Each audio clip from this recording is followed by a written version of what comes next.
Today we can study about the mercy seat. இன்று நாம் கிருபாசனத்தை குறித்து படிக்கலாம். నేడు మనం కృపాసనం గురించి నేర్చుకుందాము. Mercy seat is really,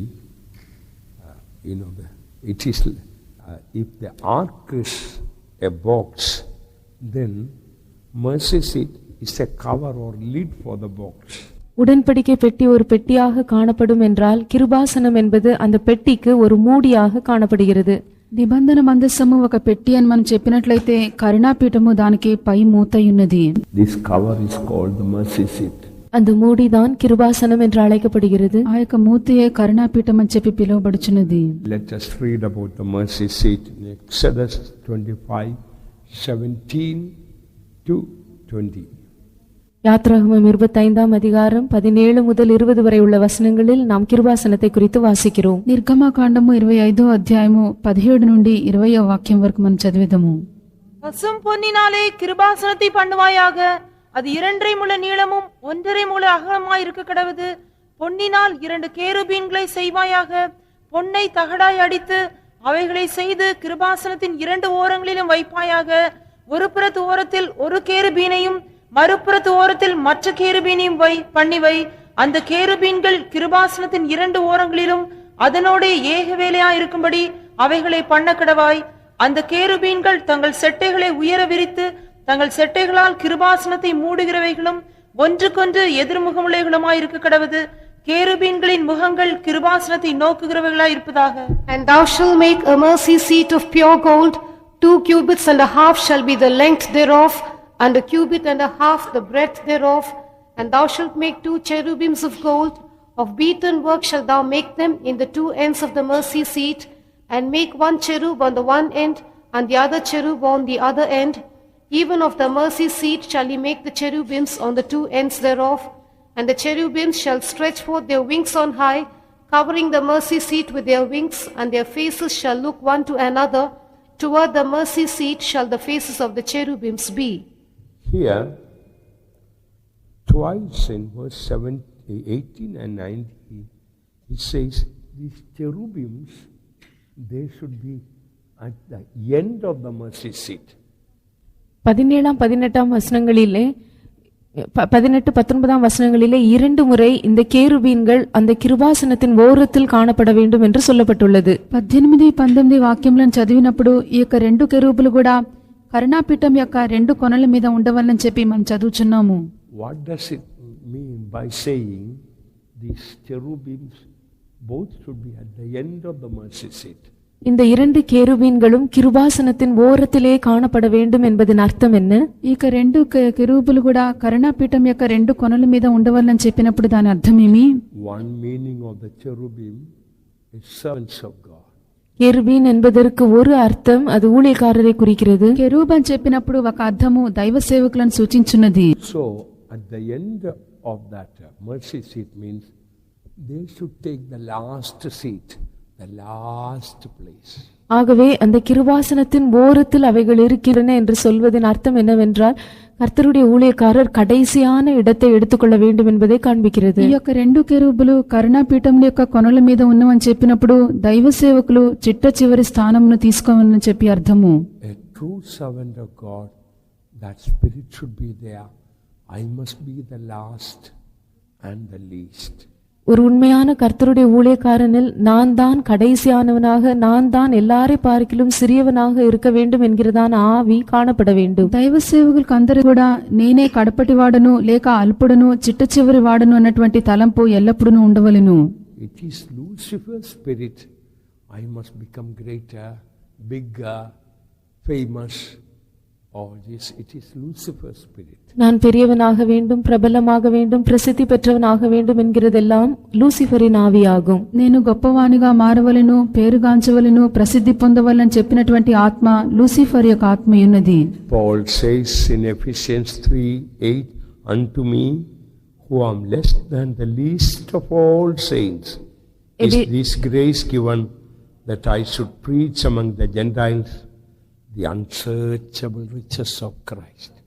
எபேசியர் 3:8 பரிசுத்த பவுல் தேவனுடைய இந்த கிருபை, இந்த சுவிசேஷத்தை, தேவனுடைய கிறிஸ்துவினுடைய ஐஸ்வர்யத்தை புறஜாதிகளிடத்தில் பிரசங்கிக்கும்படியாக பரிசுத்தவான்கள் எல்லாரிலும் சிறியவனாகிய எனக்கு இந்த கிருபை అளிக்கப்பட்டிருக்கிறது என்று கூறுகிறார். ఎఫెసీయులకు రాసిన పత్రిక 3వ అధ్యాయము 8 నుండి 11వ వాక్యం వరకు మనం చదివినప్పుడు పరిశుద్ధ పౌలు ఇక్కడ శోధింప సఖ్యం కాని క్రీస్తు యొక్క ఐశ్వర్యమును అన్యజనుల్లో ప్రకటించుటకు పరిశుద్ధులందరిలో కూడా అత్యల్పుడనైనటువంటి నాకు ఈ యొక్క కృప అనుగ్రహింపబడి ఉన్నదని చెప్పెను.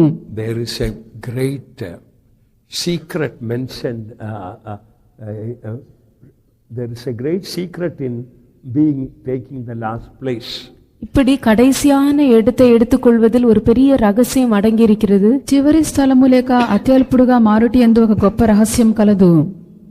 Suppose one of the cherubims doesn't want the last place, the least place, the corner place, want to come to the center middle. Tell me what will happen. ஒருவேளை இந்த 2 கேருபீன்களில் ஒரு கேருபீன் தனக்கு ஓரமான கடைசியான இந்த இடம் வேண்டாம், தான் நடுவில் தான் இருக்க வேண்டும் என்று சொல்லி நடுவில் வந்தால் என்ன சம்பவிக்கும் என்று சொல்லுங்கள். ఒకవేళ ఇక 2 కెరూబుల్లో ఒక కెరూబు నేను చిట్ట చివరి కొనలో నాకుండుట నాకు ఇష్టం లేదని చెప్పి మధ్యకు వచ్చినట్లయితే ఏమి సంభవించునో చెప్పుడి. It's not written here, but you can guess. Look at the picture. அது இந்த இடத்தில் எழுதப்படவில்லை, ஆனால் நீங்களே கற்பனை செய்து பார்க்கலாம். அந்த வரைபடத்தை பாருங்கள். ఇక్కడ వ్రాయబడలేదు, కానీ మీరే ఊహించి చెప్పవచ్చును. పటంలో చూచినట్లయితే మీకు తెలియను. In case one cherub says, I'm fed up being in the last place. I want to take the central place, the middle place, the important place. I want to come to the center. And then what can happen? ஒருவேளை ஒரு கேருபீன் எனக்கு இந்த மூலையில் இருக்கிற இந்த ஓரமான இடம் எனக்கு வேண்டாம், இந்த இடத்திலிருந்து எனக்கு சலித்து போய்விட்டது, நான் பெரியவனாக வேண்டும், நான் மத்தியில் வர வேண்டும் என்று சொல்லி வந்துவிட்டால் என்ன சம்பவிக்கும் என்று சொல்லுங்கள். ఒకవేళ ఇక కెరూబుల్లో ఒకటి చిట్ట చివరి కొనలో నాకుండుట నాకు ఇష్టం లేదు, గొప్పవానిగా నేను మారవాలని చెప్పి మధ్యకు వచ్చినట్లయితే ఏమి సంభవించును? Anybody can you guess? அது கூடாம வேற ஏதாவது? உண்மைதான். ரொம்ப முக்கியமான ஒரு விஷயம். Here the Shekinah glory fire is here, you know. Terrible fire is there. Shekinah glory there. You come near finished, you will be ashes there. அந்த இடத்திலே அந்த கேருபீன்களுக்கு நடுவில் இருக்கிறதான அந்த ஸ்தலத்திலே தேவனுடைய அந்த ஷெக்கைனா மகிமை காணப்படுகிறது, அக்கினி காணப்படுகிறது. ஆகவே அந்த கேருபீன் அந்த நடுவில் வந்தால் அதோடு எல்லா காரியமும் முடிந்துவிடும், அது சாம்பலாக మారివిடும். కరుణాపీఠం యొక్క మధ్యలో దేవుని యొక్క అగ్ని షకైనా మహిమ దిగుచు ఉండును. కావున కెరూబు దాని మధ్యకు వచ్చినట్లయితే ఆ అగ్ని చేత పూర్తిగా కాల్చివేయబడి బూడిదైపోవును. Right here in the middle, in the center, God's presence is there in a holy fire which is called Shekinah glory.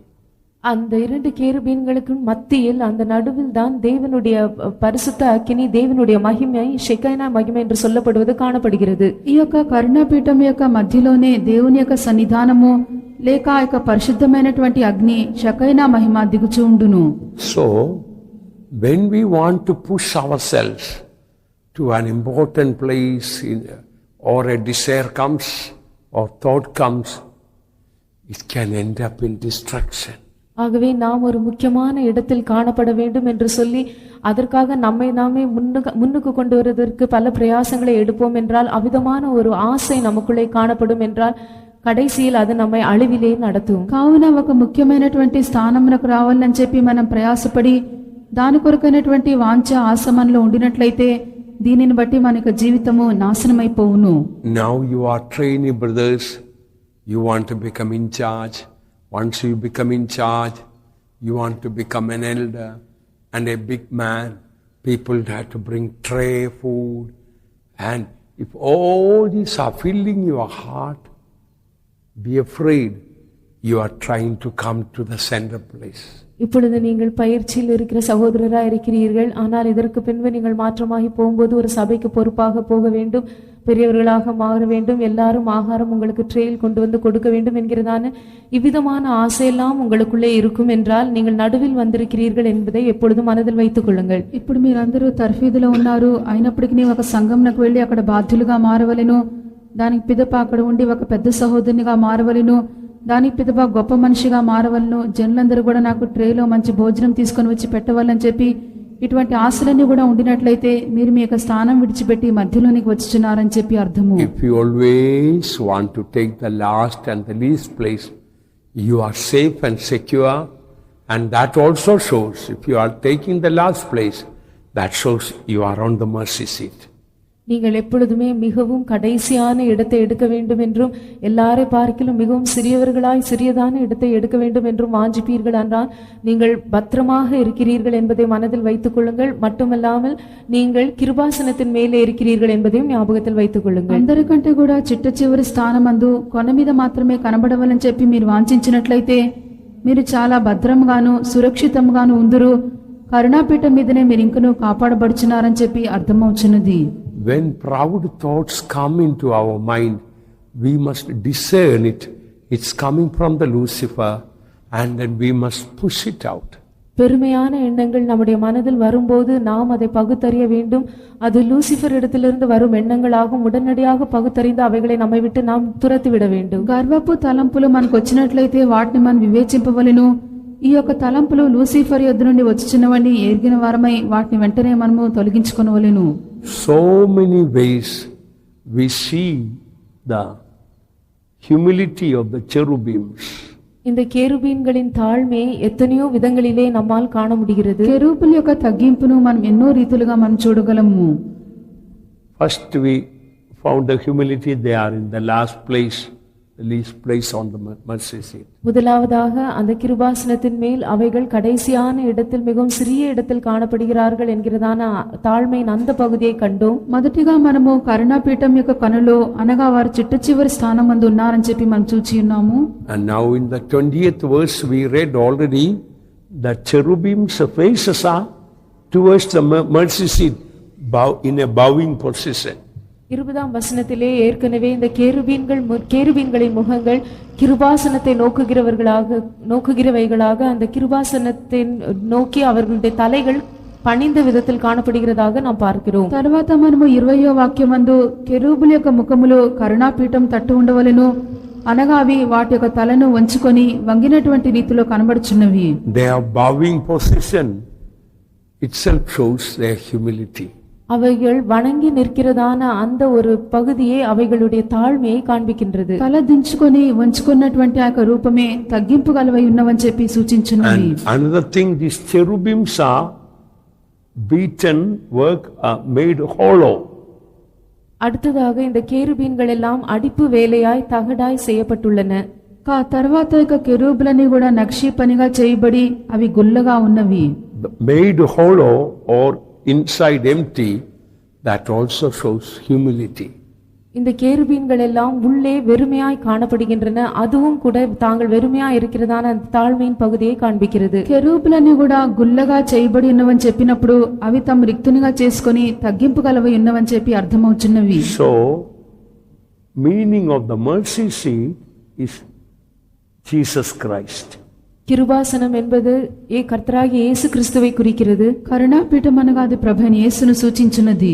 Christ is our mercy seat. கிறிஸ்துவே நம்முடைய கிருபாசனமாய் இருக்கிறார். క్రీస్తే మన యొక్క కరుణాపీఠమై ఉన్నాడు. That's why elsewhere we read, come boldly to the throne of grace to obtain mercy and find grace in time of need. ஆகையால் தான் இன்னொரு இடத்தில் இரக்கத்தை பெறவும் ஏற்ற சமயத்திலே சகாயம் செய்யும் கிருபையை பெறவும் நாம் தைரியமாய் கிருபாசன தண்டையிலே வர வேண்டும் என்று சொல்லப்படுகிறது. కావున మరొక స్థలమందు మనం కనికరింపబడి సమయోచితమైనటువంటి సహాయం కొరకు కృప పొందినట్లు ధైర్యంతో కృపాసనం నద్దకు చేరుదము అని వ్రాయబడిను. So then what is the meaning of looking to the mercy seat?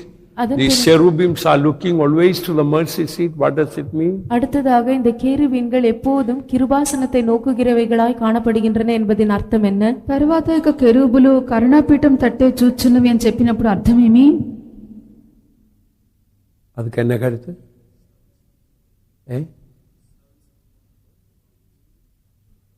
Mercy seat means Jesus. Looking to mercy seat means looking to Jesus. கிருபாசனம் என்பது இயேசுவை குறிக்கிறது. கிருபாசனத்தை நோக்கி இருப்பது என்பது இயேசுவை நோக்கி இருப்பதை காண்பிக்கிறது. ఇక్కడ కరుణాపీఠం అనగా యేసయ్య ఉన్నది, కావున కరుణాపీఠం తట్టు చూచుటనగా యేసు వైపే చూచుట అని చెప్పి అర్థమవుచున్నది.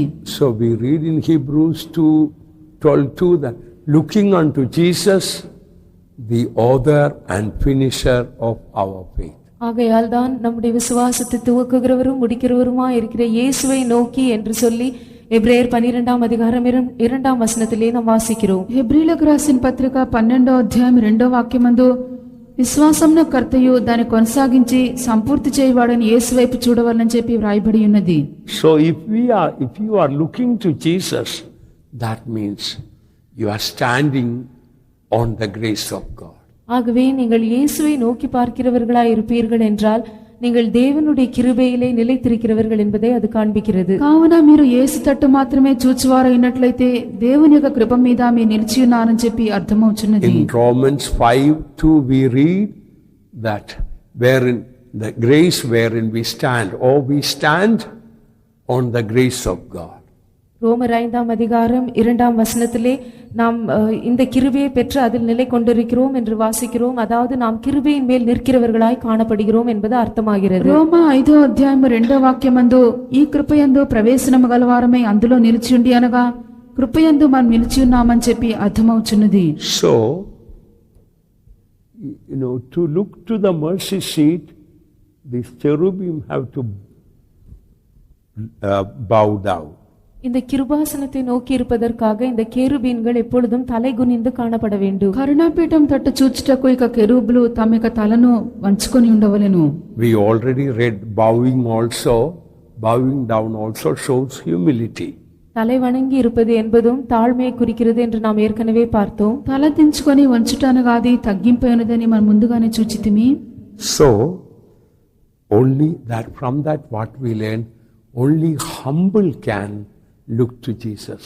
இதிலிருந்து நாம் கற்றுக்கொள்ளும் விஷயம் என்னவென்றால் தாழ்மையுள்ளவர்கள் மட்டும்தான் இயேசுவை நோக்கி பார்க்க முடியும். దీనిని బట్టి మనం నేర్చుకున్నటువంటి విషయం ఏదనగా తగ్గింపు గలవారు మాత్రమే యేసు వైపు వారు చూడగలరు. Suppose you stand on the mercy seat, if you keep your head stretched out and you cannot look at the mercy seat. ஒருவேளை நீங்கள் இந்த கிருபாசனத்தின் மேல் நிற்கிறவர்களாக உங்கள் தலையை தூக்கி மேலே பார்க்கிறவர்களாய் இருப்பீர்கள் என்றால் உங்களால் ஒருபோதும் இந்த கிருபாசனத்தை நோக்கி பார்க்க முடியாத நிலைமைதான் உங்களுக்கு காணப்படும். ఒకవేళ మీరు కరుణాపీఠం మందుండి మీ యొక్క తలను పైకెత్తుకొని మీరు చూచువారు ఉన్నట్లయితే ఎన్నడూ కూడా క్రిందన్నటువంటి కరుణాపీఠమును ఆ యేసును మీరు చూడలేరు.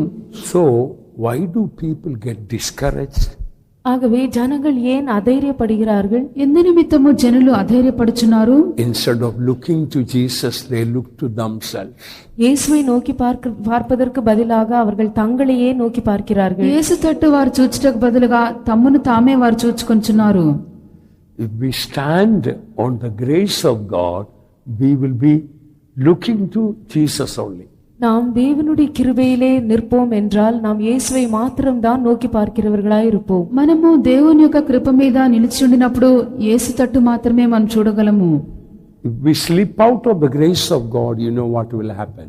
தேவனுடைய கிருபையை விட்டு நாம் வழுவி போவோம் என்றால் என்ன சம்பவிக்கும் என்பது நமக்கே தெரியும். దేవుని యొక్క కృప నుండి మనము జారిపోయి తొలగిపోయినట్లయితే మనకేమి సంభవించును? Read Revelation chapter 12 verse 1 to 3. வெளிப்படுத்தல் 12 அதிகாரம் முதல் 3 வசனங்கள். ప్రకటన 12వ అధ్యాయము మొదటి 3 వాక్యములు. அன்றியும் ஒரு பெரிய அடையாளம் வானத்திலே காணப்பட்டது. ஒரு ஸ்திரீ சூரியனை அணிந்திருந்தாள். அவள் பாதங்களின் கீழே சந்திரனும் அவள் சிரசின் மேல் 12 நட்சத்திரங்களும் ஒரு கிரீடமும் இருந்தன. அவள் கர்ப்பவதியாயிருந்து பிரசவ வேதனை அடைந்து பிள்ளை பெறும்படி வருத்தப்பட்டு அலறினாள். அப்பொழுது வேறொரு அடையாளம் வானத்திலே காணப்பட்டது. 7 தலைகளையும் 10 கொம்புகளையும் தன் தலைகளின் மேல் 7 முடிகளையும் உடைய சிவப்பான பெரிய வலு சர்ப்பம் இருந்தது. And there appeared a great wonder in heaven, a woman clothed with the sun and the moon under her feet, and upon her head a crown of 12 stars. And she, being with child, cried, travailing in birth and pain to be delivered. And there appeared another wonder in heaven, and behold, a great red dragon, having 7 heads and 10 horns and 7 crowns upon his heads. So, a woman standing on the moon. இங்கு ஒரு ஸ்திரீ சந்திரனின் மேல் நிற்கிறதாக பார்க்கிறோம். ఇక్కడ స్త్రీ చంద్రుని మీద నిలిచి ఉన్నది. Moon also shows the grace of God. சந்திரனும் கூட தேவனுடைய கிருபையை காட்டுகிறது. చంద్రుడు కూడా దేవుని యొక్క కృపనే సూచించున్నాడు. Why moon shows the grace of God? ஏன் சந்திரன் தேவனுடைய கிருபையை குறிக்கிறது? ఎందుకొరకు చంద్రుడు దేవుని యొక్క కృపను సూచించున్నాడు? Moon does not have its own light. சந்திரனுக்கு தான் பிரகாசிக்கக்கூடிய வெளிச்சம் தன்னிடத்தில் சொந்தமாய் காணப்படுவதில்லை. చంద్రునికి తనంతటి తానే ప్రకాశించినటువంటి వెలుగు అతనిలో లేదు. The sun shining reflects through the moon, and that is the moonlight. சூரிய வெளிச்சம் சந்திரனின் மூலமாக பிரதிபலிக்கிறது, அதுவே சந்திரனின் வெளிச்சமாகும். సూర్యుని యొక్క వెలుగు చంద్రునిలోనికి వచ్చుచున్నది, చంద్రుడు ఆ యొక్క వెలుగును తీసుకొని ప్రకాశించున్నాడు. Or else the sun of righteousness, Jesus, shining through us, and there only we find the grace. அல்லது நீதியின் சூரியனாகிய இயேசு நம் மூலமாக பிரகாசிக்கிறார், அந்த இடத்தில் தான் நாம் கிருபையை காண்கிறோம். లేక నీతి సూర్యుడైనటువంటి యేసు మన మూలముగా ప్రకాశించున్నాడు, అక్కడే మనము ఆయన వెలుగును మనం చూడగలము. So the woman standing on the the woman standing on moon signifies our church standing on the grace of God. ஆகவே இந்த ஸ்திரீ சந்திரனின் மேல் நிற்பது என்பது தேவனுடைய சபை தேவனுடைய கிருபையில் நிலை நிற்பதை குறிக்கிறது. కావున స్త్రీ చంద్రుని మీద నిలిచి ఉన్నప్పుడు దేవుని యొక్క సంఘము దేవుని యొక్క కృప మీద నిలిచి ఉన్నదని చెప్పి అర్థము. And very near to her a dragon with wide open mouth is standing. அவள் அருகில் தானே ஒரு பெரிய வலு சர்ப்பம் தன் வாயை விரிவாய் திறந்ததாக அவள் பக்கத்தில் நிற்கிறது. ఆమె ప్రక్కలోనే ఒక మహా ఘట సర్పము తన నోరును బాగా తెరిచినదై అక్కడ ఉండెను. So if the woman will slip out of the moon, she may fall into the mouth of the dragon. ஆகவே இந்த ஸ்திரீ சந்திரனின் மேல் நிற்பதை விட்டு அங்கிருந்து வழுவி விழுவாள் என்றால் அவள் உடனடியாக அந்த வலு சர்ப்பத்தின் வாய்க்குள் தான் விழுவாள். ఒకవేళ ఇక స్త్రీ చంద్రుని మీద నిలిచుట నుండి జారి పడినట్లయితే ఒకవేళ ఘట సర్పం యొక్క నోట పడవచ్చును. So we must stand on the mercy or grace of God. ஆகவே நாம் தேவனுடைய இரக்கம் அல்லது அவருடைய கிருபையின் மேல் நிற்கிறவர்களாய் இருக்க வேண்டும். కావున మనము దేవుని యొక్క కనికరము లేక ఆయన కృప మీద మనం నిలిచివారమై ఉండవలెను. God giveth grace to the humble. தேவன் தாழ்மையுள்ளவர்களுக்கு கிருபை அளிக்கிறார். తగ్గింపు గల వారికి దీనులకు ప్రభు కృప అనుగ్రహించును. So where do we find the grace? நாம் இந்த கிருபையை எங்கு காண்கிறோம்? ఎక్కడ మనం ఈ కృపను చూడగలము? Read Genesis 6:8. We read here, Noah found grace in the eyes of God. ஆதியாகமம் 6ஆம் அதிகாரம் 8ஆம் வசனத்தை வாசித்தால் நோவாவுக்கோ தேவனுடைய கண்களில் கிருபை கிடைத்தது என்று நாம் பார்க்கிறோம். ఆదికాండము 6వ అధ్యాయము 8వ వాక్యం చదివినప్పుడు నోవహుకు యెహోవా యొక్క దృష్టిలో కృప పొందెను. நோவாவுக்கோ கர்த்தருடைய கண்களில் கிருபை கிடைத்தது. But Noah found grace in the eyes of the Lord. So if Noah had looked at any other place, all he could have seen corruption and filthiness. Noah வேறு எந்த இடத்தையாவது பார்த்திருப்பான் என்றால் அவன் தன்னை சுற்றி பார்ப்பதெல்லாம் அசுத்தமும் పలవిధమైన తీమయాన కార్యములుమాగా మట్టుమే இருந்திருக்கும். నోవహు మరి ఎక్కడికైనా చూచువాడైనట్లయితే చుట్టూ కూడా అది క్షయత నాశనము కీడైనటువంటి అపవిత్రమైన కార్యములే చూచి ఉండును. This is a good lesson for all of us. ఇది நம்மெல்லாருக்கும் ஒரு நல்ல பாடமாக இருக்கிறது. ఇది మనందరికి కూడా ఒక మంచి పాఠమై ఉన్నది. In the faith of life we must only look to Jesus. நாம் விசுவாச வீட்டில் செய்கிறதான அந்த ஜீவியத்தில் நாம் இயேசுவை மாத்திரம் தான் நோக்கி பார்க்கிறவர்களாய் இருக்க வேண்டும். విశ్వాస గృహం యందు మన యొక్క జీవితంలో యేసుని మాత్రమే మనం చూచువారమై ఉండవలెను. In our spiritual life we must only look at Jesus. நம்முடைய ஆவிக்குரிய ஜீவியத்தில் நாம் இயேசுவை மாத்திரமே பார்க்க வேண்டும். మన యొక్క ఆధ్యాత్మిక జీవితంలో మనం యేసుని మాత్రమే చూడవలెను. Many years ago one servant of God came to the ministry. అనేక வருடங்களுக்கு முன்பாக ஒரு குறிப்பிட்ட கர்த்தருடைய ஊழியக்காரன் ஊழியத்திற்கு வந்தார். అనేక సంవత్సరములకు ముందుగా ఒక ప్రత్యేకమైన దైవ సేవకుడు సేవకు వచ్చి ఉన్నాడు. He was very excited to come to the ministry. இந்த ஊழியத்திற்கு வருவதை குறித்து அவர் மிகவும் சந்தோஷமும் பரவசமும் அடைந்திருந்தார். సేవకు వచ్చే నిమిత్తము చాలా ఉల్లాసపడి ఉన్నాడు. Before he came to the ministry, he thought all in the faith home are great saints. அவர் ஊழியத்திற்கு வருவதற்கு முன்பாக விசுவாச வீட்டில் இருக்கிற எல்லாருமே பெரிய பரிசுத்தவான்கள் என்று அவர் நினைத்திருந்தார். ఆయన సేవకు వచ్చటకు ముందుగా సేవలో విశ్వాస గృహం మందు ఉన్నటువంటి వారందరూ గొప్ప పరిశుద్ధులని చెప్పి ఆయన తలంచి ఉన్నాడు. But when he came to the faith home, he was shocked and discouraged. ஆனால் அவர் விசுவாச வீட்டிற்கு வந்த போது மிகவும் அதிர்ச்சி அடைந்து அதைரியப்பட்டார். ఆయనను విశ్వాస గృహంకు వచ్చిన పిమ్మట అతడు చాలా విస్మయం ఉంది, అధైర్యపడి ఉన్నాడు. He found all types of people in the faith home. விசுவாச வீட்டில் எல்லா விதமான ஜனங்களையும் அவர் கண்டார். విశ్వాస గృహమందు అన్ని రకాలైనటువంటి జనులను చూచి అదిరిపడి ఉన్నాడు. He was thoroughly discouraged. அவர் முற்றும் అధైర్యపట్టు పోనాர். పూర్తిగా అధైర్యపడి ఉన్నాడు. He cried to the Lord, కర్తரை నోకి అழுదాர். ప్రభు చట్టు చూచి కేకలు వేసెను. Lord, what is this? I thought all are saints. Now I find so many bad people inside. கர்த்தாவே, இது என்ன, எல்லாரும் பரிசுத்தவான்கள் என்று நான் நினைத்திருந்தேனே, இப்பொழுது உள்ளே பார்த்தால் எல்லாரும் பொல்லாதவர்களாய் இருக்கிறார்கள் என்று கூறினார். ప్రభా, అందరూ కూడా పరిశుద్ధులైందని చెప్పి నేను అనుకుని ఉన్నాను, లోపలికి వచ్చి చూచినట్లయితే అందరూ కూడా దుష్టులుగా ఉన్నారేమి అని చెప్పి అడిగాను. Then the Lord spoke to him. அப்பொழுது கர்த்தர் அவரோடு అప్పుడు பேசினார். ప్రభు అతనితో మాట్లాడెను. The Lord told him, Son, if you look at man, you will become like a man. But if you look at me, you will become like me. கர்த்தர் அவரிடத்தில் சொன்னதாவது, மகனே, நீ மனுஷனை பார்ப்பாய் என்றால் நீ மனுஷனாக மாறுவாய், நீ என்னை நோக்கி பார்ப்பாய் என்றால் என்னை போல மாறுவாய் என்று கூறினார். అప్పుడు దేవుడు అతనితో చెప్పినదేమనగా, కుమారుడా, నీవు మనుషులను చూచినట్లయితే మనుషుని వలె నీవు మారుదువు, నన్ను చూచినట్లయితే నీవు నా వలె మారుదువు అని చెప్పెను. That greatly encouraged him. Afterwards he started only looking at Jesus. அது அவரை மிகவும் உற்சாகப்படுத்தியது. இதற்கு பின்பு அவர் இயேசுவை மாத்திரமே நோக்கி பார்க்க ஆரம்பித்தார். ఈ యొక్క మాట అతను అధికంగా ప్రోత్సాహపరచెను. దానికి పిమ్మట యేసును మాత్రమే చూచుటకు ఆరంభించెను. So after coming to the faith home, if anybody got discouraged, it's because either you have been looking at man, including yourself, and if you are looking at Jesus, you will never be discouraged.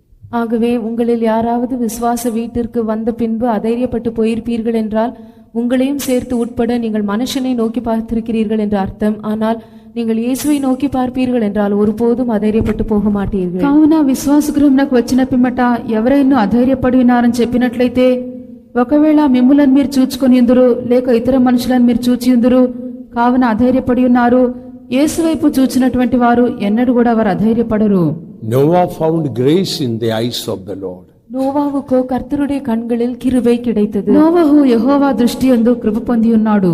That shows Noah's eyes were always on the eyes of the Lord. இது நோவாவினுடைய கண்கள் எப்பொழுதும் கர்த்தருடைய கண்களையே நோக்கி பார்த்திருந்தது என்பதை காண்பிக்கிறது. దీనిని బట్టి నోవహు యొక్క కన్నులు ఎల్లప్పుడూను దేవుని యొక్క కన్నుల మీదనే ఉన్నవని చెప్పి అర్థమవుచున్నవి. Cherubims are always looking to the mercy seat. கேருபீன்கள் எப்போதும் கிருபாசனத்தையே நோக்குகிறவைகளாய் இருந்தன. కెరూబులు ఎల్లప్పుడు కూడా కరుణాపీఠం తట్టే అవి చూచున్నవి. Because Noah found grace in the eyes of God. Next verse we read that Noah was perfect. Noah was just walking with God. நோவாவுக்கு விதமாக கர்த்தருடைய கண்களில் கிருபை கிடைத்தபடியினாலே அடுத்த வசனத்திலே நோவா நீதிமானும் உத்தமனுமாய் இருந்தான், அவன் தேவனோடு சஞ்சரித்துக் கொண்டிருந்தான் என்று நாம் வாசிக்கிறோம். ఇక్కడ నోవహు యెహోవా యొక్క దృష్టిలో కృప పొందిన వాడని చెప్పి వ్రాయబడిన పిమ్మట మరుసటి వాక్యమందు అతడు ఒక నీతిపరుడును నిందారహితుడునై ఉన్నాడు, దేవునితో కూడా నడిచిన వాడై ఉన్నాడు. So if we look at Jesus, we will become like him. ஆகவே நாம் இயேசுவை நோக்கி பார்ப்போம் என்றால் நாம் அவரை போலவே மாறுவோம். కావున మనము యేసు చట్టే మనం చూచినట్లయితే ఆయన వలనే మారెదము. Where do we read that? இதை குறித்து நாம் எங்கு வாசிக்கிறோம்? దీనిని గురించి మనం ఎక్కడ చదువుచున్నాము? 1 John chapter 3 verse 2. 1 யோவான் 3ஆம் அதிகாரம் 2ஆம் வசனம். మొదటి యోహాను 3వ అధ్యాయము 2వ వాక్యము. பிரியமானவர்களே, இப்பொழுது தேவனுடைய பிள்ளைகளாய் இருக்கிறோம், இனி எவ்விதமாய் இருப்போம் என்று இன்னும் வெளிப்படவில்லை. ஆகிலும் அவர் வெளிப்படும் போது அவர் இருக்கிற வண்ணமாகவே நாம் அவரை தரிசிப்பதினால் அவருக்கு ஒப்பாயிருப்போம் என்று அறிந்திருக்கிறோம். Beloved, now are we the sons of God, and it doth not yet appear what we shall be, but we know that when he shall appear, we shall be like him, for we shall see him as he is. When we shall see him, we shall be like him. நாம் அவரை தரிசிக்கும் போது நாம் அவருக்கு ஒப்பாக இருப்போம். మనం ఆయనను చూద్దాము గనుక ఆయనను పోలి ఉందుము. So if we shall see him always, we shall be like him always. ஆகவே எப்பொழுதும் நாம் அவரை தரிசித்து அவரையே பார்க்கிறவர்களாய் இருப்போம் என்றால் எப்பொழுதும் அவரை போலவே நாம் இருப்போம். కావున ఎల్లప్పుడు కూడా మనం ఆయనను చూచుచు ఆయనను దర్శించు ఉన్నట్లయితే ఆయన పోలే మనం మారుదము. That's why in Psalm 16 verse 8 we read, the psalmist says, I have set the Lord always before me. ஆகையால் தான் 16ஆம் சங்கீதம் 8ஆம் வசனத்திலே சங்கீதக்காரன் கர்த்தரை நான் எப்பொழுதும் எனக்கு முன்பாக வைத்திருக்கிறேன் என்று கூறுகிறான். కావున కీర్తనకర్త 16వ కీర్తన 8వ వాక్యమందు సదాకాలము యెహోవా యందే నా యొక్క గురి లేక నా యొక్క దృష్టిని నిలిపి ఉన్నాను. So beloved ones, let us keep Jesus always before us. ஆகையால் அருமையானவர்களே நாம் எப்போதும் இயேசுவையே நமக்கு முன்பாக வைத்திருப்போமாக. కావున ప్రియులారా ఎల్లప్పుడు కూడా మనకు యేసును మన ఎదుట మనం ఉంచుకునేదము. Keeping Jesus before us means keeping victory before us. இயேசுவை எப்பொழுதும் நமக்கு முன்பாக வைத்திருப்பது என்றால் ஜெயத்தை எப்போதும் நமக்கு முன்பாக வைத்திருப்பது என்று அர்த்தம். యేసును ఎల్లప్పుడు మన ఎదుట ఉంచుకునుట అని చెప్పినప్పుడు విజయమును ఎల్లప్పుడు మన ఎదుట మనం ఉంచుకొనిచున్నామని చెప్పి అర్థము. Keeping Jesus before us means always light and life before us. இயேசுவை எப்போதும் நமக்கு முன்பாக வைத்திருப்போம் என்றால் எப்போதும் நமக்கு முன்பாக ஜீவனும் வெளிச்சமும் உண்டாயிருக்கிறது என்று அர்த்தம். యేసును మన యొక్క ఎదుట మనం ఉంచుకొని ఉన్నామని చెప్పినప్పుడు ఎల్లప్పుడు కూడా మన యొక్క జీవితంలో వెలుగును జీవమును ఉండును. Now, when already the verse that we read here in Exodus chapter 25 verse 20, read again. யாத்ராகமம் 25ஆம் அதிகாரம் 20ஆம் வசனம். నిర్గమకాండం 25వ అధ్యాయము 20వ వాక్యము. அந்த கேருபீன்கள் தங்கள் செட்டைகளை உயர விரித்து தங்கள் செட்டைகளால் கிருபாசனத்தை மூடுகிறவைகளும் ஒன்றுக்கொன்று எதிர்முகமுள்ளவைகளுமாய் இருக்க கடவது. கேருபீன்களின் முகங்கள் கிருபாசனத்தை நோக்குகிறவர்களாய் இருப்பதாக. And the cherubim shall stretch forth their wings on high, covering the mercy seat with their wings, and their faces shall look one to another. Toward the mercy seat shall the faces of the cherubims be. Something is very strange mentioned about the cherubims in this 20th verse. இந்த 20ஆம் வசனத்திலே கேருபீன்களை குறித்து ஏதோ ஒரு வினோதமான காரியம் கூறப்படுகிறது. ఇక్కడ 20వ వాక్యం చదివినప్పుడు కెరూబులను గురించి ఒక వింతైన కార్యము చెప్పబడి ఉన్నది. First it says, their faces shall look one to another. முதலாவதாக அவைகள் ஒன்றுக்கொன்று எதிர்முகம் உள்ளவைகளாய் இருக்க வேண்டும் என்று சொல்லப்படுகிறது. మొదటిగా వాటి యొక్క ముఖములు ఒండింటికి ఎదురుగా ఉండవలెను. And then says, their faces are towards the mercy seat. அதன் பின்பு அவைகளின் முகங்கள் கிருபாசனத்தை நோக்குகிறவைகளாய் இருந்தன என்றும் சொல்லப்படுகிறது. దాని పిదప కెరూబుల యొక్క ముఖములు కరుణాపీఠం తట్టు ఉండవలెనని వ్రాయబడిను. That is very strange, isn't it? இது மிகவும் வினோதமாய் தோன்றுகிறது அல்லவா? ఇది చాలా వింతగా ఉన్నది కదా. I am looking at a person and that person is looking at me. நான் ஒரு ஆளை காண்கிறேன், அந்த மனுஷனும் என்னையே பார்க்கிறார். నేను ఒక వ్యక్తిని చూచున్నాను, అతడు కూడా నన్ను చూచున్నాడు. The same time says, I am looking at this mat and that person also is looking at the mat. That is impossible. அதே சமயத்தில் தானே நான் இந்த கீழே இருக்கிற பாயை பார்க்கிறேன் என்றும் அந்த மனுஷனும் கீழே இருக்கிற பாயை பார்க்கிறார் என்றும் சொல்லப்படுகிறது. இது மிகவும் கஷ்டமான அசாத்தியமான ஒரு காரியமாகும். ఇదే సమయమందు నేను క్రిందున్నటువంటి చాపను చూచున్నాను, ఆ వ్యక్తి కూడా క్రిందున్నటువంటి చాపను చూచున్నాడని చెప్పినప్పుడు ఇది అసాధ్యమే కదా. From here we learn a spiritual lesson. இதிலிருந்து நாம் ஒரு ஆவிக்குரிய பாடத்தை దీని கற்றுக்கொள்கிறோம். నుండి ఒక ఆధ్యాత్మిక పాఠం మనం నేర్చుకొంచున్నాము. Looking at the mercy seat means what? கிருபாசனத்தை நோக்கி பார்ப்பதென்றால் அர்த்தம் என்ன? కరుణాపీఠం తట్టు చూచటానగా అర్థమేమి? If we always look at Jesus, we can get on well with others. நாம் எப்போதும் இயேசுவையே நோக்கி பார்ப்போம் என்றால் மற்றவர்களோடு நம்மால் நன்றான சரியான விதத்தில் இணைந்து போக முடியும். మనము ఎల్లప్పుడూ యేసు వైపే చూచూ ఉన్నట్లయితే ఇతరులతో కూడా మనము మంచిగా మనం ఉండగలము. In other words, if our eyes are upon the Lord, we can see eye to eye with others. இன்னொரு விதத்தில் சொல்வோம் என்றால் நம்முடைய கண்கள் எப்பொழுதும் கர்த்தர் மேல் பதிக்கப்பட்டவைகளாய் இருக்கும் என்றால் நம்மால் ஒருவரை ஒருவர் கண்கூடாக பார்க்க முகமுகமாய் பார்க்க முடியும். మరి యొక్క అర్థమేదనగా మనకు కన్నులు ఎల్లప్పుడూ ప్రభు తట్టు చూచున్నట్లయితే ఇతరులను కూడా మనము మన ఎదుటగా మన కన్నులోని కన్నుగా మనం చూచువారమే ఉండగలము. In other words, if you cannot see eye to eye, if we cannot get on well with others, what does that mean? According to this truth, what இன்னொரு does that விதத்தில் mean?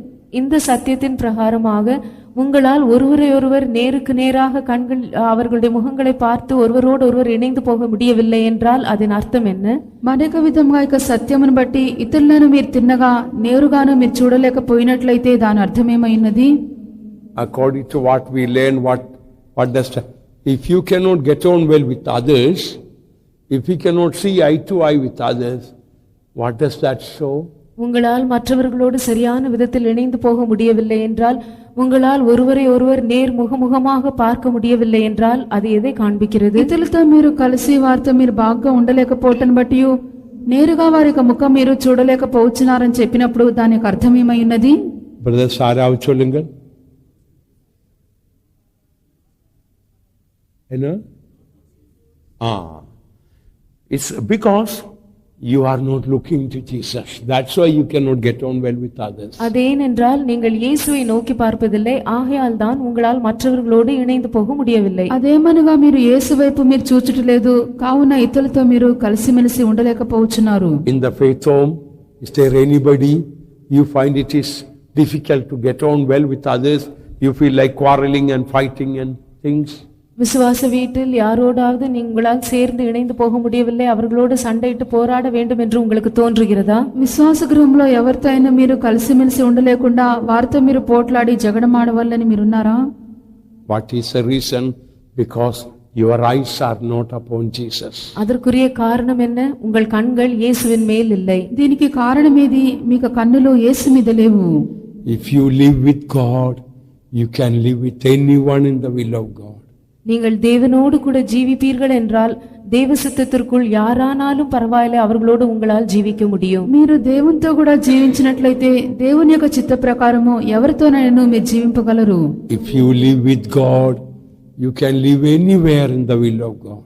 நீங்கள் தேவனோடு கூட ஜீவிப்பீர்கள் என்றால் நீங்கள் எந்த இடத்திலாகிலும் தேவ சித்தத்திற்குள் ஜீவிக்க முடியும். మీరు దేవునితో కూడా జీవించినట్లయితే దేవుని యొక్క చిత్త ప్రకారము ఏ స్థలంలోనైనా మీరు జీవింపగలరు. So if you cannot get on well with others, that shows you are no more standing on the mercy of God. You have fallen from grace. ஆகவே உங்களால் மற்றவர்களோடு இணைந்து போக முடியவில்லை என்றால் நீங்கள் இனிமேல் தேவனுடைய கிருபை இரக்கத்தில் நிலை நிற்கவில்லை, கிருபையிலிருந்து விழுந்தீர்கள் என்று அர்த்தம். మీరు ఇతరులతో కలిసిమెలిసి వారితో ఐక్యంగా మీరు లేకుండా పోయినట్లయితే మీరు కరుణాపీఠం నుండి క్రింద పడిపోయినారు, కృపలో నుండి మీరు తొలగిపోయినారు. This mercy seat also can be compared to Zion. இந்த கிருபாசனம் சியோனுக்கும் கூட ஒப்பிடப்பட்டு பேசப்படலாம். ఈ యొక్క కరుణాపీఠమును మనము సియోను కూడా పోల్చి మనం చెప్పవచ్చును. If we are on Mount Zion, we can see eye to eye with others. நாம் சியோன் மலையில் நிற்கிறவர்களாய் இருப்போம் என்றால் நம்மால் நேருக்கு நேர் ஒருவரை ஒருவர் முகமுகமாய் பார்க்க முடியும். మనము సియోను కొండ మీద నిలిచివారమై ఉన్నట్లయితే ఒకరికి ఒకరము తిన్నగాను నేరుగాను మనం చూడగలము. That we read in Isaiah 52 verse 7 and 8. இதை நாம் ஏசாயா 52ஆம் அதிகாரம் 7ஆம் 8ஆம் வசனங்களில் வாசிக்கிறோம். ఇది మనము యెషయా 52వ అధ్యాయము 7-8 వాక్యములందు మనం చదవగలము. சமாதானத்தை கூறி நற்காரியங்களை சுவிசேஷமாய் அறிவித்து ரட்சிப்பை பிரசித்தப்படுத்தி உன் தேவன் ராஜரீகம் பண்ணுகிறார் என்று சியோனுக்கு சொல்லுகிற சுவிசேஷனுடைய பாதங்கள் மலைகளின் மேல் எவ்வளவு அழகாயிருக்கின்றன. உன் ஜாமக்காரருடைய சத்தம் கேட்கப்படும், அவர்கள் சத்தமிட்டு ஏகமாய் கம்பீரிப்பார்கள். ஏனென்றால் கர்த்தர் சியோனை திரும்பி வர பண்ணும்போது அதை கண்ணார காண்பார்கள். How beautiful upon the mountains are the feet of him that bringeth good tidings, that publisheth peace, that bringeth good tidings of good, that publisheth salvation, that saith unto Zion, thy God reigneth. Thy watchmen shall lift up the voice, with the voice together shall they sing, for they shall see eye to eye when the Lord shall bring again Zion. So in Zion they shall, Tamil I don't know how it's written, in Zion they shall see eye to eye. ஆகவே சியோனிலே அவர்கள் Zion திரும்பி வரும்போது அதை கண்ணார காண்பார்கள். కావున సియోన్ తిరిగి వచ్చినప్పుడు కన్నులారా లేక నేరుగా వారు చూచెదరు. In other words, when we live in Zion, we can be united with others. இன்னொரு விதத்தில் நாம் சியோனில் ஜீவிக்கும்போது நாம் மற்றவர்களோடு ஐக்கியமாய் இருக்க முடியும். మరొక విధముగా మనం సియోన్లో జీవించినట్లయితే ఇతరులతో మనము ఐక్యంగా ఉండగలము. Because of pride only we cannot get on well with others. பெருமை நிமித்தமாக தான் நம்மால் மற்றவர்களோடு இணைந்து போக முடிவதில்லை. గర్వం నిమిత్తమే మనం ఇతరులతో మనము కలిసిమెలిసి ఉండలేకపోవచ్చున్నాము. We become impatient and angry with others' mistakes. நாம் பொறுமையை இழந்து மற்றவர்கள் தவறு செய்யும்போது அவரிடத்தில் கோபப்படுகிறோம். ఇతరులు తప్పిదం చేసినప్పుడు మనం కోపగించుకొని మనకు ఓపికను మనం పోగొట్టుకొనిచున్నాము. The more you are perfect, the more you can bear the imperfections of others. நீங்கள் எந்த அளவுக்கு பூரணராய் காணப்படுகிறீர்களோ அந்த அளவுக்கு மற்றவர்களுடைய பூரணம் இல்லாததான சுபாவங்களை சகிக்க முடியும். మీరు ఎంతగా సంపూర్ణులుగా కనబడుచున్నారో అంతగా మీరు ఇతరుల యొక్క పూర్ణం కానటువంటి కార్యములను మీరు సహింపగలరు. The more you are perfect, the more you are patient with others' imperfections. நீங்கள் எந்த அளவுக்கு பூரணராய் காணப்படுகிறீர்களோ அந்த அளவுக்கு மற்றவர்களுடைய அபூரணத்தை குறித்து நீங்கள் பொறுமையுள்ளவர்களாய் இருப்பீர்கள். మీరు ఎంతగా పూర్ణులై కనబడుచున్నారో అంత అధికంగా ఇతరుల యొక్క అసంపూర్ణతలను మీరు భరించగలి సహించగలవారయుందురు.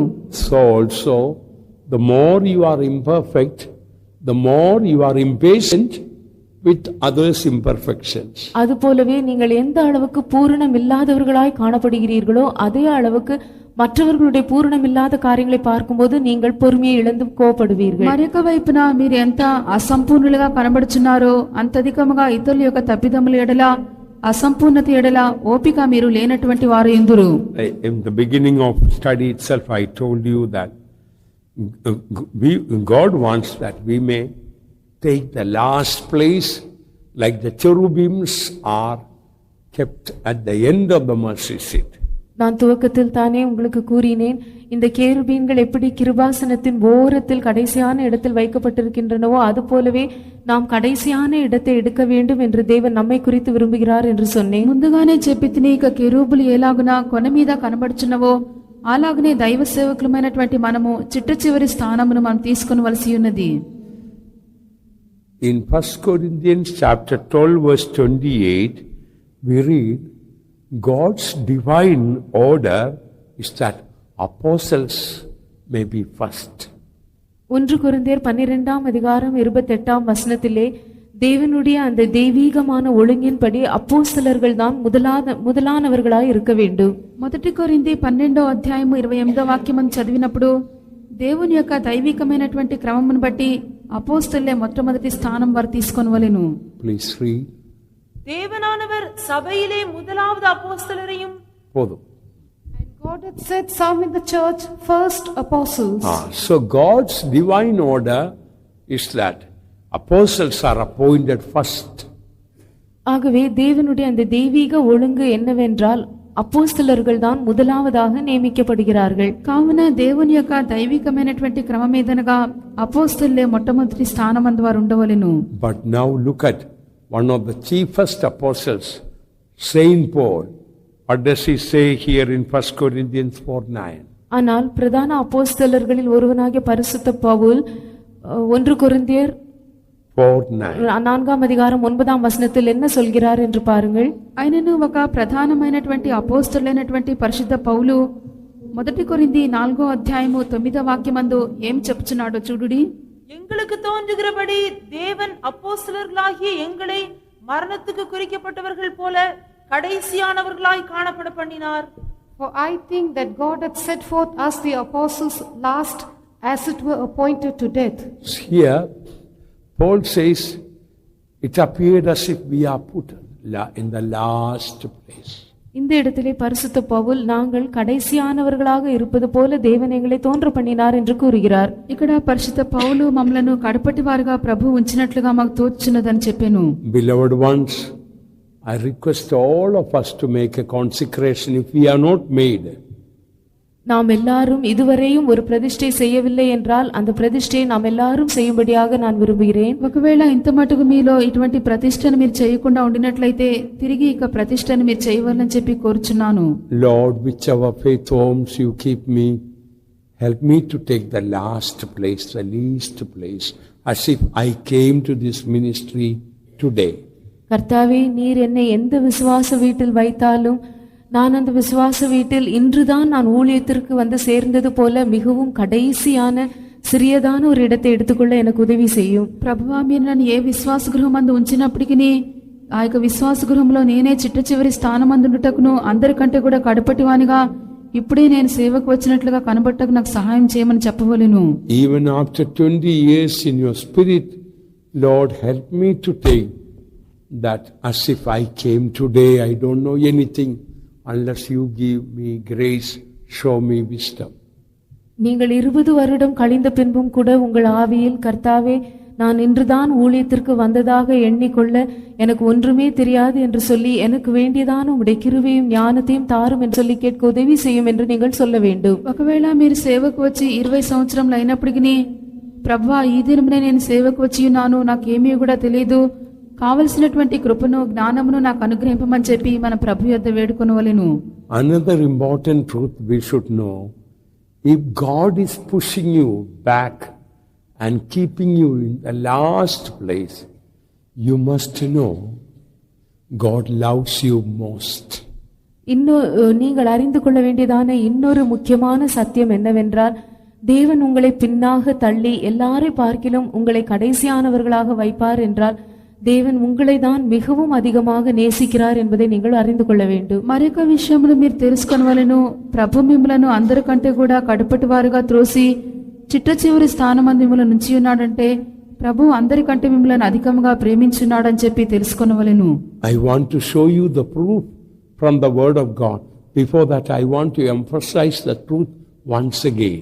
இதற்குரிய அத்தாட்சியை தேவ வசனத்திலிருந்து దానికి ముందుగా మరలా ఈ సత్యమును నేను వక్కాణించి చెప్పెదను. Suppose in any situation, any meeting or any area, if God is pushing you back to the last place, that means God loves you most.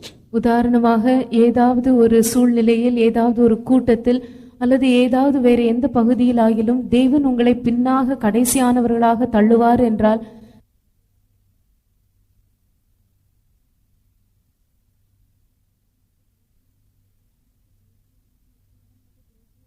స్థానమునకు త్రోసివేసినట్లయితే ప్రభు మిమ్మలను అధికంగా ప్రేమించున్నాడని చెప్పి అర్థము.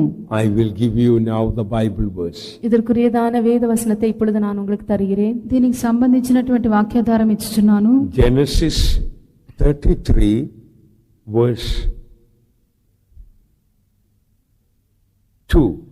ஆதியாகமம் 33ஆம் அதிகாரம் 2ஆம் வசனம். ఆదికాండ 33వ అధ్యాయం 2వ వాక్యం. 1 and 2. முதல் 2 வசனங்கள். మొదటి 2 వాక్యములు.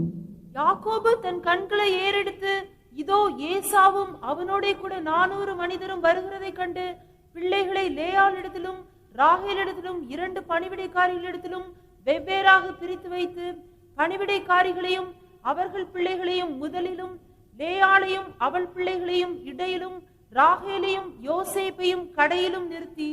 And Jacob lifted up his eyes and looked, and behold, Esau came, and with him 400 men, and he divided the children unto Leah and unto Rachel and unto the 2 handmaids, and he put the handmaids and their children foremost, and Leah and her children after, and Rachel and Joseph hindermost. Now you know the context. Esau was coming to meet Jacob. இந்த இடத்தில் நடக்கிறதான சம்பவத்தை குறித்து நீங்கள் அறிவீர்கள். ஏசா இப்பொழுது யாக்கோபை சந்திக்கும்படியாக புறப்பட்டு வருகிறான். ఇక్కడ జరిగినటువంటి సంభవం మీరు ఎరిగి ఉందరు. ఇప్పుడు ఏసావు యాకోబుని ఎదుర్కొన్న నిమిత్తమై వచ్చుచున్నాడు. Many years ago, Esau told, I am going to kill Jacob. அநேக வருடங்களுக்கு முன்பாக ஏசா நான் யாக்கோபை கொல்ல போகிறேன் என்று சொல்லி இருந்தார். అనేక సంవత్సరం ముందుగా ఏసావు నేను యాకోబును చంపుదునని చెప్పెను. So, being frightened, Jacob ran away to Paddan Aram. ஆகவே மிகவும் பயந்தவனாய் யாக்கோபு பதான் அராமுக்கு ஓடிவிட்டான். కావున యాకోబు చాలా భయపడినటువంటి వాడై పద్దన్న రామునకు అతడు పారిపోయినాడు. Now, after many years, Jacob coming back home. இப்பொழுது அநேக வருடங்கள் கழிந்த பின்பு யாக்கோபு மறுபடியுமாக தன்னுடைய வீட்டிற்கு திரும்பி வருகிறான். అనేక సంవత్సరములు అయిన పిమ్మట ఇప్పుడు యాకోబు మరలా తనకి ఇంటికి తిరిగి వచ్చున్నాడు. Knowing this, Esau is coming with 400 people. இதை to அறிந்தவன் meet Jacob. இதை அறிந்தவனாக ஏசா யாக்கோபை சந்திக்கும்படியாக 400 மனுஷரோடும் கூட புறப்பட்டு வருகிறான். ఇది ఎరిగినటువంటి వాడే ఇప్పుడు ఏసావు యాకోబుని ఎదుర్కో నిమిత్తము 400 మనుషులతో కూడా బయలుదేరి వచ్చుచున్నాడు. Earlier he told, I am going to kill Jacob. Now he is coming with 400 people. இதற்கு முன்பாக அவன் சொல்லியிருந்தான், நான் யாக்கோபை கொன்று போட போகிறேன் என்று. இப்பொழுது 400 மனுஷரோடு கூட அவன் வருகிறான். ముందుగా ఏసావు నేను యాకోబును చంపేదనని చెప్పి ఉన్నాడు. ఇప్పుడైతే ఏసావు 400 మందితో యాకోబుని ఎదుర్కొంటకు వచ్చున్నాడు. Quite naturally Jacob was frightened. யாக்கோபு பயப்படுவது இயல்புதான். యాకోబు ఇలాగన భయపడుట సహజమేను. Now in the verse, what did we read? ஆனால் வசனத்தில் நாம் என்ன வாசித்தோம்? ఆయనను ఇక్కడ మన వాక్యమందు ఏం చదువుచున్నాము? When Esau was coming with 100 people, first in his crowd family, he first put forward his handmaids and their children first. Right in the forefront. தன்னை சந்திக்கும்படியாக ஏசா 400 மனுஷரோடு கூட வருவதை அவன் கேள்விப்பட்டு தனக்கு உண்டாயிருந்த இவ்வளவு பெரிய குடும்பத்திலிருந்து பணிவிடைக்காரிகளையும் அவர்களுடைய பிள்ளைகளையும் அவன் முதலாவதாக நிறுத்தினான். ఈలాగున ఏసావు ఎదుర్కొని వచ్చినప్పుడు యాకోబు మొట్టమొదటిగా తన యొక్క దాసీలను వారి యొక్క పిల్లలను ముందుగా పంపించున్నాడు. And behind them Leah and children. அவர்களுக்கு பின்னாக லேயாளையும் அவள் பிள்ளைகளையும் அவன் நிறுத்தினான். వారికి వెనుక లేయాను అతని యొక్క పిల్లలను నిలిపెను. And last of all Rachel and Joseph. எல்லாருக்கும் கடைசியாக தான் ராகேலையும் யோசேப்பையும் அவன் நிறுத்தினான். అందరికంటే కూడా వెనుక రాహేలును యోసేపును నిలవబెట్టి ఉన్నాడు. Tell me why Jacob kept Rachel and Jacob in the last, in the hindermost place? Why? ஏன் யாக்கோபு ராகேலையும் யோசேப்பையும் மிகவும் கடைசியானவர்களாக நிறுத்தி வைத்தான் என்பதற்கு காரணம் கூறுங்கள். ఎందుకొరకు ఇక్కడ యాకోబు రాహేలును యోసేపును చివరిగా నిలవబెట్టి ఉన్నాడని చెప్పుటకు కారణం ఏమని చెప్పి తెలియజేయుడి.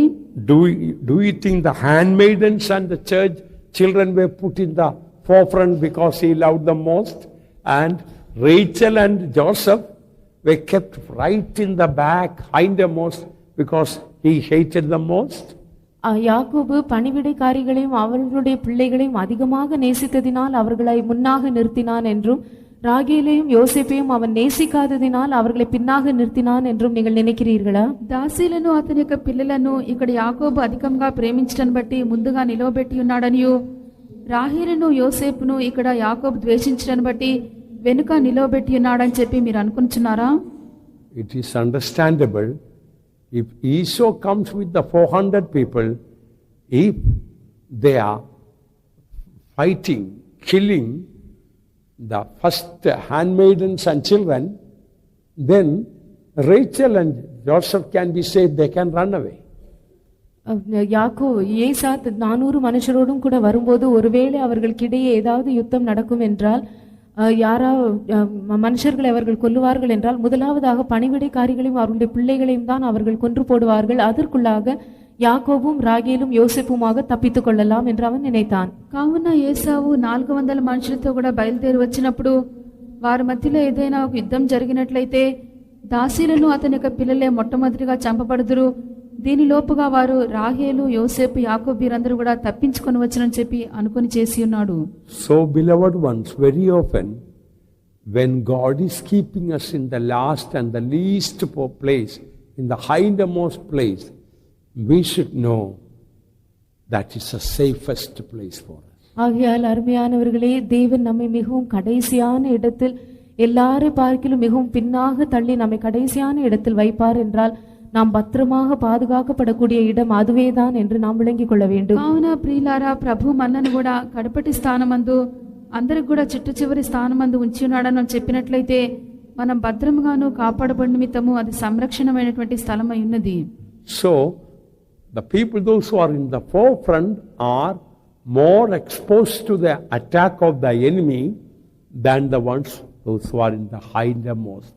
ஆகையால் பின்னாக இருக்கிறதான ஜனங்களை பார்க்கிலும் முன்னணியில் இருக்கிற ஜனங்கள் தான் எதிரியின் தாக்குதலினால் அதிகமாக பாதிக்கப்படுகிறவர்களா இருப்பார்கள். వెనుకున్నటువంటి జనుల కంటే కూడా ముందున్నటువంటి జనులే శత్రువు యొక్క దెబ్బలకు అధికంగా వారు గురి అవుదురు. That is why I told you, if God is pushing you back to the last place, rejoice. God loves you most, and that is the safest place for you.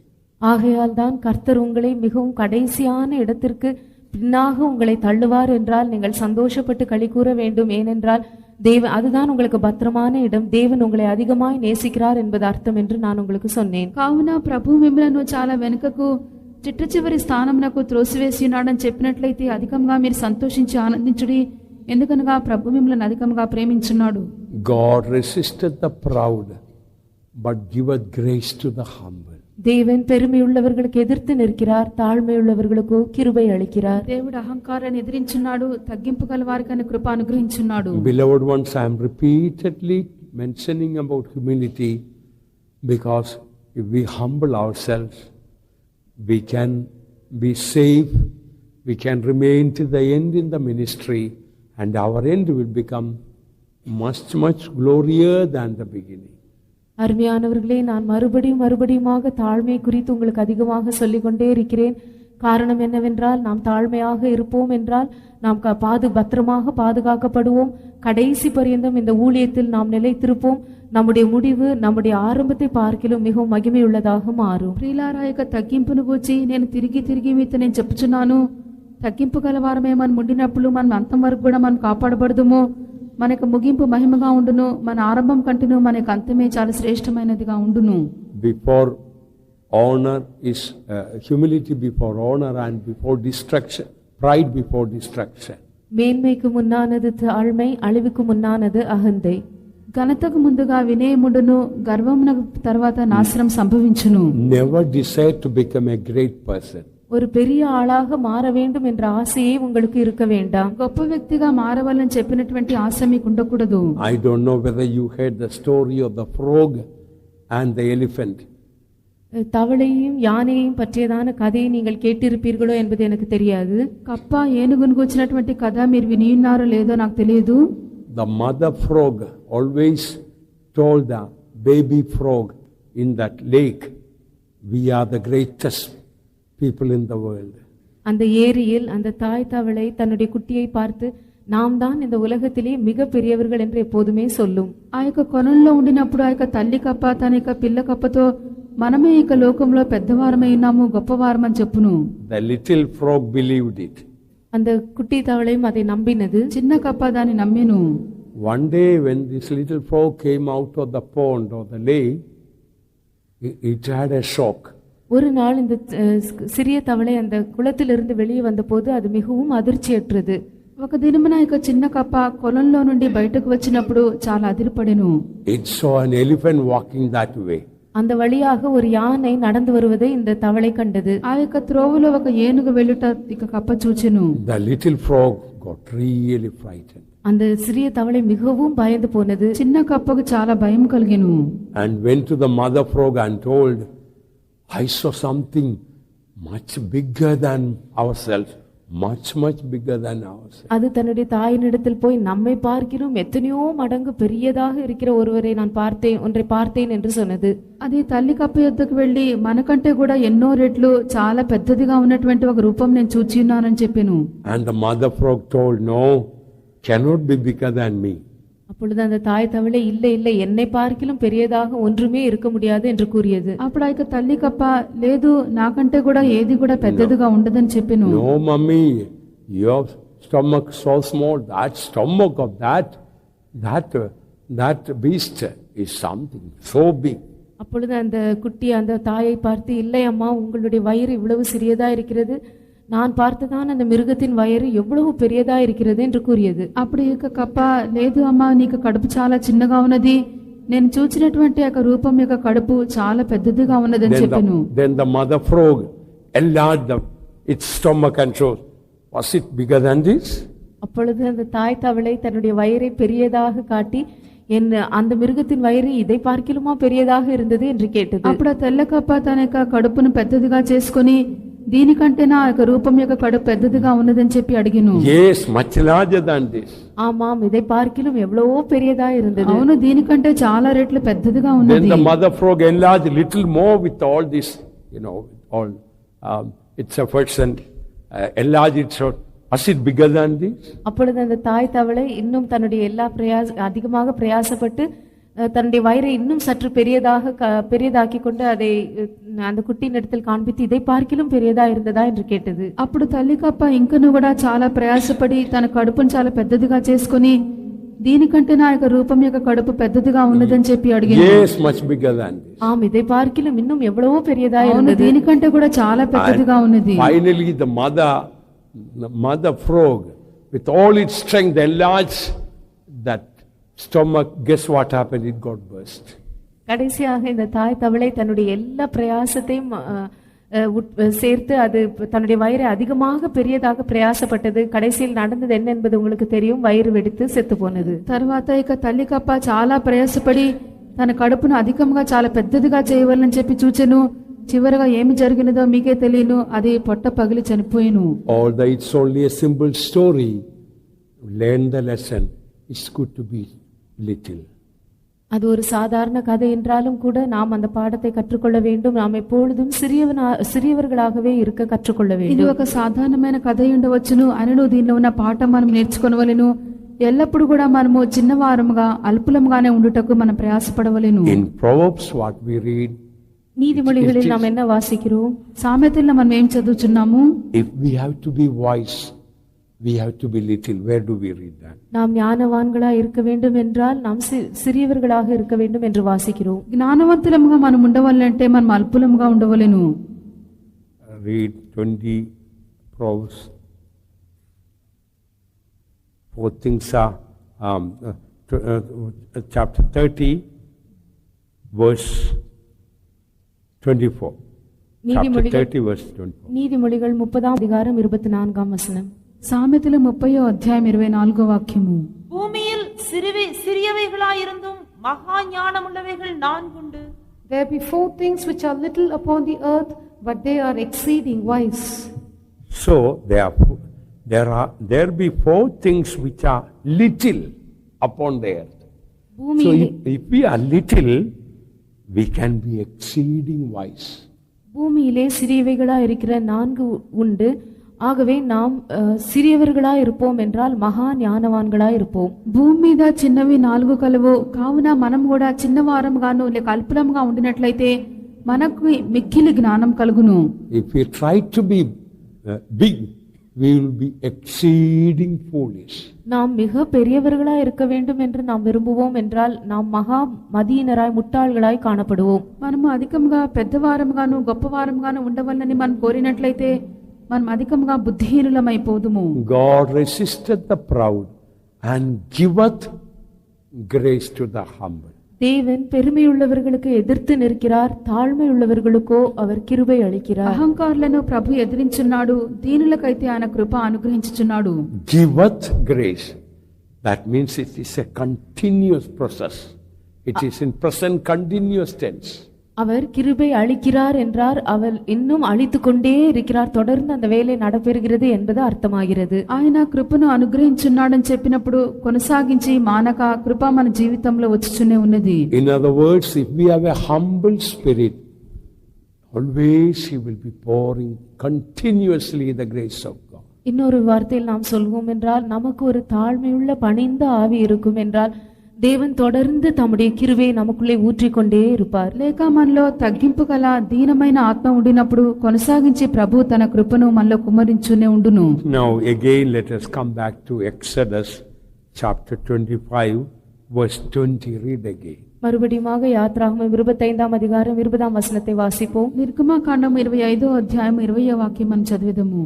அந்த கேருபீன்கள் தங்கள் செட்டைகளை உயர விரித்து தங்கள் செட்டைகளால் கிருபாசனத்தை மூடுகிறவைகளும் ஒன்றுக்கொன்று எதிர்முகமுள்ளவைகளுமாய் இருக்க கடவுது. கேருபீன்களின் முகங்கள் கிருபாசனத்தை நோக்குகிறவைகளாயிருப்பதாக.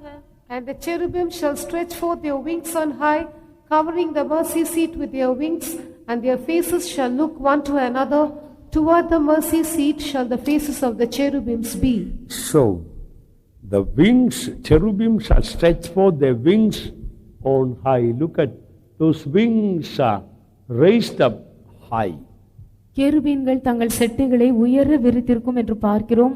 இந்த படத்திலும் கூட அந்த செட்டைகள் உயர விரிந்திருப்பதாக நாம் காண்கிறோம். ఇక్కడ కెరూబులు పైకి విప్పినటువంటి రెక్కలు గలవైనవి పటంలో కూడా చూచినప్పుడు వాటి రెక్కలు పైకి ఉన్నట్లుగానే చూచున్నాము.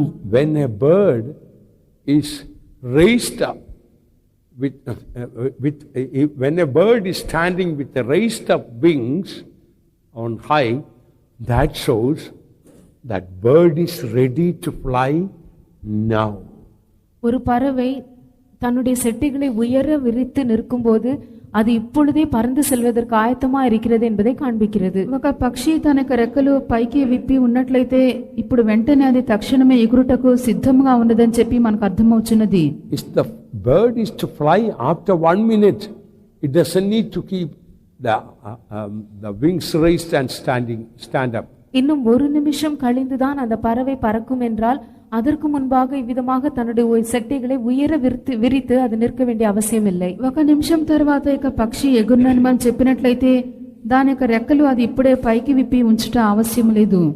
So what lesson we learn? We stand on the mercy of God, we can always be ready to fly. ஆகையால் நாம் கற்றுக்கொள்கிற பாடம் என்னவென்றால் நாம் எப்பொழுதும் தேவனுடைய இரக்கத்திலே கிருபையிலே நிலை நிற்போம் என்றால் நாம் எப்பொழுதும் పరందు సెల్వదற்கு ఆయతమాగవే இருக்கலாம். కావున మనం నేర్చుకున్నటువంటి పాఠం ఏదనగా ఎల్లప్పుడూ కూడా మనం పైకి విప్పినటువంటి రెక్కలు గలవారమే ఉన్నామని చెప్పినప్పుడు ఎల్లప్పుడూ ఎగిరిపోవటకు మనం సిద్ధంగా ఉన్నామని చెప్పి అర్థము. Beloved servants of God, never doubt. By the grace of God, always we can be ready to fly. அருமையான கர்த்தருடைய ஊழியக்காரரே, நீங்கள் ஒன்றும் சந்தேகப்பட வேண்டாம். தேவனுடைய கிருபையினால் நாம் பறந்து செல்வதற்கு எப்பொழுதுமே ஆயத்தமாய் இருக்கலாம். ప్రియ దైవ సేవకులారా, మీరు సందేహింపకుడి. దేవుని యొక్క కృప చేత మనం ఎల్లప్పుడూ ఎగిరిపోవటకు సిద్ధంగానే ఉందుము. Never doubt, Lord, how can I always be ready for the rapture? ஒருபோதும் கர்த்தாவே, நான் எப்படி உம்முடைய வருகைக்கென்று எப்பொழுதுமே ஆயத்தமா இருக்க முடியும் என்று நீங்கள் சந்தேகிக்க கூடாது. ప్రభా, ఎల్లప్పుడూ ఎలాగున నీకు రాకడకు నేను సిద్ధంగా ఉండవాలని చెప్పి ఆ కార్యం గురించి సందేహింపవద్దు.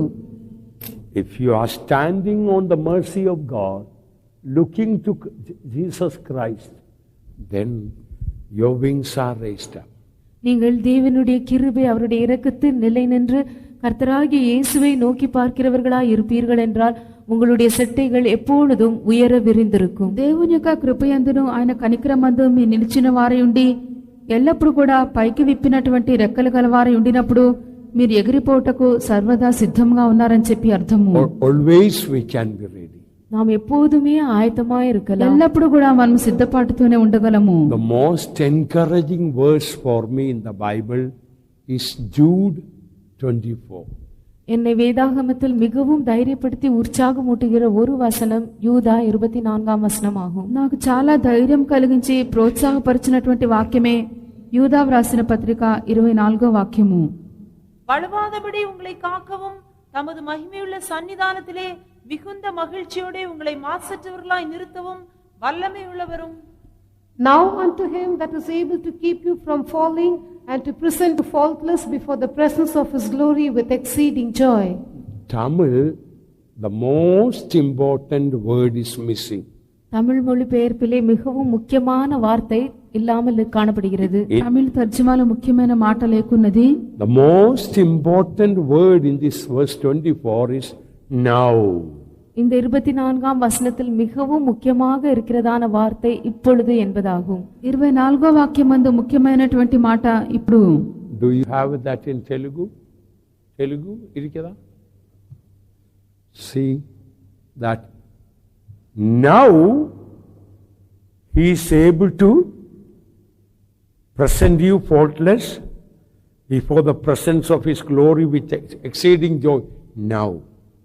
இப்பொழுதுதானே தமது மகிமையுள்ள சன்னிதானத்திலே மிகுந்த மகிழ்ச்சியோடு உங்களை மாசற்றவர்களாய் நிறுத்த அவர் வல்லமையுள்ளவராய் இருக்கிறார். ఇప్పుడు తొట్టిల్లకుండా మిమ్మును కాపాడుటకును తన మహిమ ఎదుట ఆనందంతో నిర్దోషులుగా నిలవబెట్టుటకును శక్తిమంతుడు. Not after 2 minutes. 2 నిమిషங்கள் కழிந்து அல்ல, 2 నిమిషముల తర్వాత కాదు. Now unto him that is able to present you faultless before the presence of his glory with exceeding joy. இப்பொழுதே தமது மகிமையுள்ள சன்னிதானத்திலே மிகுந்த மகிழ்ச்சியோடு உங்களை மாசற்றவர்களாய் நிறுத்த வல்லமை உள்ளவர். ఇప్పుడు తొట్టిల్లకుండా మిమ్మలను కాపాడుటకును తన మహిమగల సన్నిధానం ఎదుట ఆనందంతో సంతోషులుగా నిలవబెట్టుటకును. Beloved ones, we must believe the grace of God is so abundant. Now, if Jesus comes, is able to present us faultless. அருமையானவர்களே, நாம் இவ்விதமாகத்தான் விசுவாசிக்க வேண்டும். தேவனுடைய கிருபை மிகவும் அதிகமாய் மிகுந்த கிருபை நமக்கு அளிக்கப்படுகிறபடியினால் இப்பொழுது இயேசு வெளிப்படுவார் என்றால் நம்மை அவருடைய సన్నిధానத்திலே మాసిற்றவர்களாய் నిறுத்த అది వల్లమియుள்ளదా இருக்கிறது. దేవుని యొక్క అపరిమితమైనటువంటి కృప మనకు ప్రత్యక్షమైనట్లయితే ఇప్పుడు ఆయన రాకడ వచ్చినప్పుడు మనము ఆయన ఎదుట తొట్టిల్లకుండా మనం నిలవబెట్టుటకు ఆయన శక్తిమంతుడు. How many of you believe this verse? இந்த வசனத்தை உங்களில் எத்தனை பேர் விசுவாசிக்கிறீர்கள்? ఎంతమంది యొక్క వాక్యమును విశ్వసించున్నారు? Now he is able to present you faultless before the throne of glory, presence of his glory with exceeding joy. இப்பொழுதே அவர் உங்களை தமது மகிமையுள்ள சன்னிதானத்திலே மிகுந்த மகிழ்ச்சியோட మాసిற்றவர்களாய் நிறுத்த వల్లமையுள்ளவராய் இருக்கிறார். ఇప్పుడు ఆయన తన యొక్క మహిమగల సన్నిధానం ఎదుట ఆనందంతో నిర్దోషులుగా నిలవబెట్టుటకు ఆయన శక్తిమంతుడై ఉన్నాడు.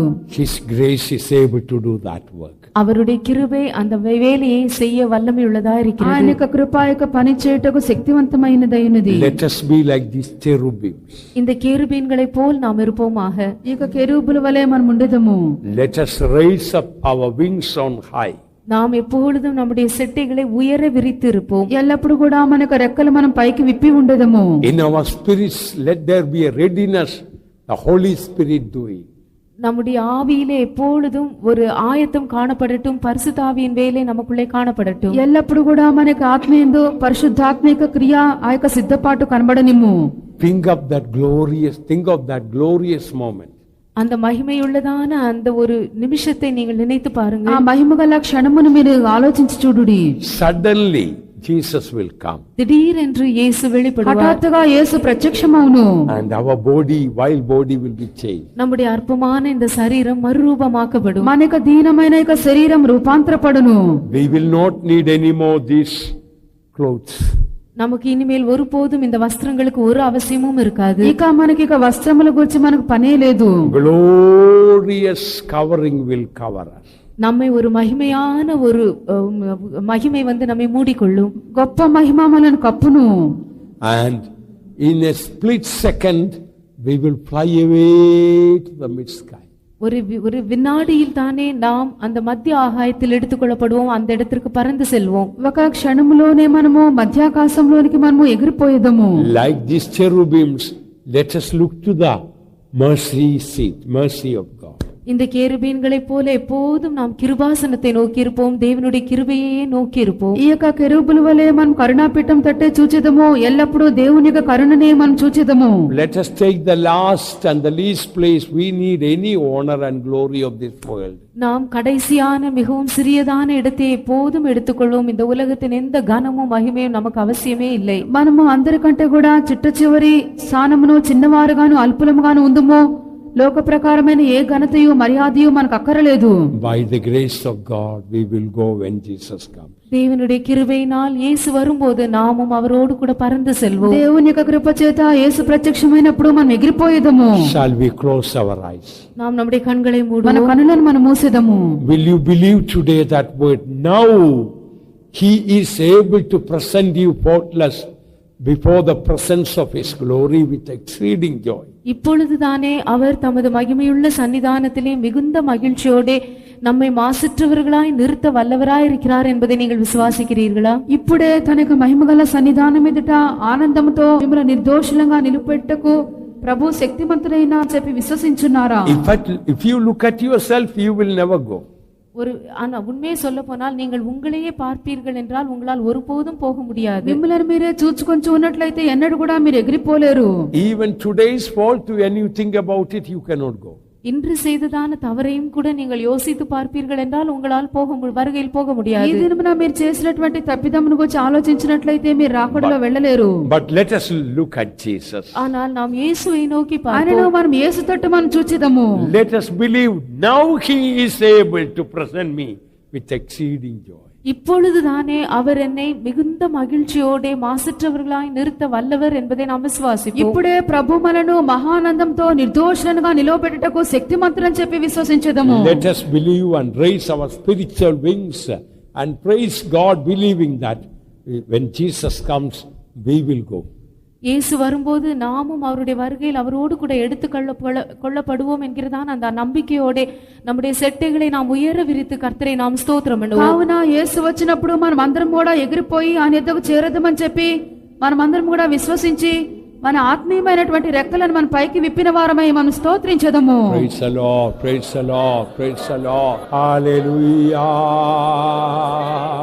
தேவதூதர் காளமுடன் அரவார துணி கேட்க, தேவதூதர் காளமுடன் அரவார துணி கேட்க, அவர் கிருபையினால் மறுரூபமாக நம்மை தம்முடன் சேர்த்திடுவார்.